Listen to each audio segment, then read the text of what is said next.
kisah sejarah silam, masa Islam benderang menjaya, kerajaan luar rata sabonyan, umat dum carang hana bandeng sah, jalan tali memangade beterang, di Uzbekistan tongen Rusia, Islam lagi mempengeh di Sinan, masa Sabo jana Ibnu Sina.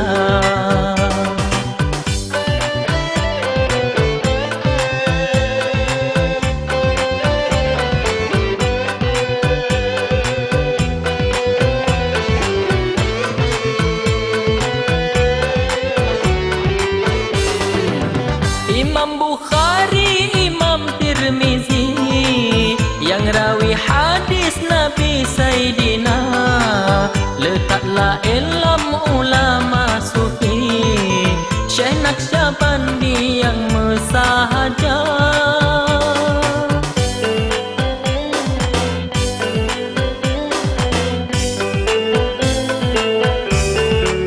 Mekah meretoh ulama suci, menancit ahli lambi dengan donya, lembuh umpama Syekh Khawarizmi yang jita ahli matematika.